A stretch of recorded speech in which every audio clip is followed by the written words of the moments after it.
Stamford ব্রিজের নতুন সূর্যমুখী এবং জাবি আলোনসোর রাজকীয় প্রত্যাবর্তন। লন্ডনের স্ট্যামফোর্ড ব্রিজে এখন শুধুই পট পরিবর্তনের হাওয়া। গত কয়েক বছর ধরে ব্লুজের ডাগ আউট যেন এক অস্থিরতা, কিন্তু 2026 সালের মে মাসের এই রোববারে পশ্চিম লন্ডনের বাতাসে এক নতুন রোমাঞ্চের সুবাস। চেলসি ফুটবল ক্লাব তাদের নতুন সেনাপতির নাম ঘোষণা করেছে। তিনি আর কেউ নন, আধুনিক ফুটবলের অন্যতম সেরা ট্যাকটিশিয়ান জাবি আলোনসো। 4 বছর এক দীর্ঘমেয়াদী চুক্তিতে চেলসির ডাগ আউটে বসেছেন এই স্প্যানিশ মাস্টারমাইন্ড। আগামী 1 জুলাই থেকে শুরু হচ্ছে তার নতুন মিশন। আলোনসো নিজেই বলেছেন, বিশ্ব ফুটবলের অন্যতম বৃহৎ শক্তির নাম চেলসি।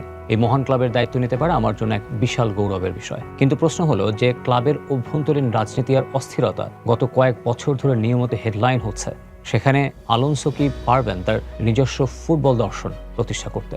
ট্যাকটিক্যাল বিশ্লেষণে যাওয়ার আগে আমাদের তাকাতে হবে চেলসির সাম্প্রতিক ইতিহাসের দিকে। 2022 সালে ব্লু মালিকানা দায়িত্ব নেওয়ার পর থেকে চেলসি যেন এক অন্তহীন রূপান্তরের মধ্য দিয়ে যাচ্ছে। জাবি আলোনসো হচ্ছেন এই নতুন মালিকানার অধীনে 5ম স্থায়ী ম্যানেজার। গ্রাহাম পটার থেকে শুরু করে মাউরিসিও পচেত্তিনো, এনজো মারেস্কা এবং সর্বশেষ লিয়াম রোজনিয়ার কেউই এই ক্লাবকে কাঙ্ক্ষিত স্থিতিশীলতা এনে দিতে পারেননি। অথচ অর্থের কোনো কমতি ছিল না। ব্লুকো দায়িত্ব নেওয়ার পর থেকে খেলোয়াড় কেনার পেছনে খরচ করেছে প্রায় 1.8 বিলিয়ন পাউন্ড, যা বাংলাদেশি টাকায় অবিশ্বাস্য এক অঙ্ক। কিন্তু মাঠের ফুটবলে তার প্রতিফলন ছিল জঘন্য। সদ্য সমাপ্ত মৌসুমটি চেলসির জন্য ছিল অত্যন্ত কঠিন। প্রিমিয়ার লিগের পয়েন্ট টেবিলে তারা নেমে গেছে 9ম স্থানে। এমনকি গত শনিবারে ম্যানচেস্টার সিটির কাছে এফএ কাপের ফাইনালে হেরে ইউরোপিয়ান প্রতিযোগিতায় খেলার স্বপ্নটাও এখন সুতোয় ঝুলছে। মাঠের এই ব্যর্থতার কারণে ক্ষুব্ধ সমর্থকদের সংগঠন নট আ প্রজেক্ট ওয়েমব্লির ফাইনালের আগেই ক্লাবের অব্যবস্থাপনার বিরুদ্ধে তীব্র প্রতিবাদ জানিয়েছে। চেলসি জিতেছিল ফিফা ক্লাব বিশ্বকাপ, কিন্তু সেই চ্যাম্পিয়ন দলটাই এখন খেই হারিয়ে ধুঁকছে। ঠিক এই টালমাটাল পরিস্থিতিতে আগমন জাবি আলোনসোর। কিন্তু কেন আলোনসোই চেলসির জন্য নিখুঁত পছন্দ হতে পারেন? তার উত্তর লুকিয়ে আছে তার কোচিং ক্যারিয়ারের গ্রাফে।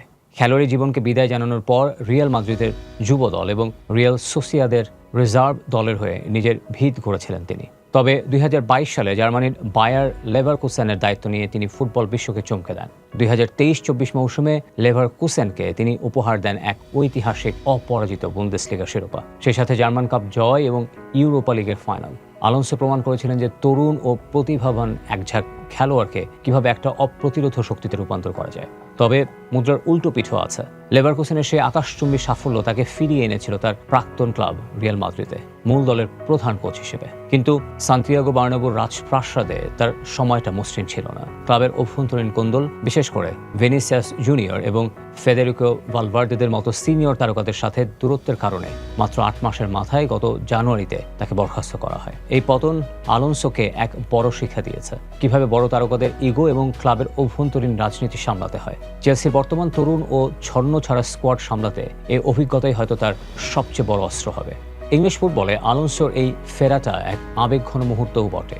2009 সালে রিয়াল মাদ্রিদে চলে যাওয়ার আগে অ্যানফিল্ডে লিভারপুলের হয়ে 210টি ম্যাচ খেলেছিলেন তিনি। 2017 সালে বায়ার্ন মিউনিখে খেলা ছাড়ার আগে খেলোয়াড় হিসেবে তিনি যা অর্জন করেছেন তা এক কথায় অবিশ্বাস্য। রিয়াল মাদ্রিদের হয়ে লা লিগা, 2টি কোপা দেল রে এবং বহুল আকাঙ্ক্ষিত লা ভেসিমা বা 10ম চ্যাম্পিয়ন্স লিগ। আর স্পেনের সোনালী প্রজন্মের সদস্য হিসেবে একটা বিশ্বকাপ ও 2টো ইউরো তো আছে। খেলোয়াড় হিসেবে মাঠের মাঠ নিয়ন্ত্রণ করার যে দূরদর্শিতা তার ছিল, কোচ হিসেবেও তিনি সেটাই ব্যবহার করেন। আলোনসোর চেলসিতে আসার পেছনে একটা বড় কারণ হলো লিভারপুলের সাথে তার লিঙ্ক আপের গুঞ্জন থাকা সত্ত্বেও তিনি লন্ডনের এই প্রজেক্টকে বেছে নিয়েছেন। তিনি নিজেই বলেছেন, মালিক পক্ষ এবং স্পোর্টিং লিডারশিপের সাথে কথা বলে আমার মনে হয়েছে আমাদের লক্ষ্য এক। আমরা এমন এক দল গড়তে চাই যারা নিয়মিত সর্বোচ্চ স্তরে লড়াই করবে এবং ট্রফির জন্য খেলবে। চেলসির বর্তমান দলে প্রতিভার অভাব নেই, অভাব শুধু সঠিক নির্দেশনার এবং একটা সুন্দর সংস্কৃতির। আলোনসোর প্রথম কাজ হবে দলের সেই উইনিং কালচার বা জয়ের মানসিকতা ফিরিয়ে আনা।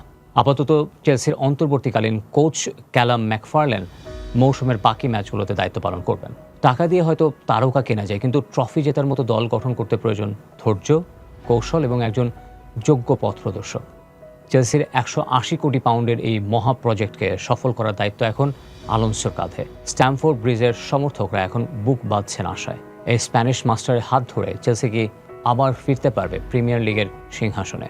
উত্তরটা তোলা রইল সময়ের কাছে। তবে জাবি আলোনসোর চেলসি অধ্যায় যে আধুনিক ফুটবলের অন্যতম আকর্ষণীয় গল্প হতে যাচ্ছে তাতে কোনো সন্দেহ নেই।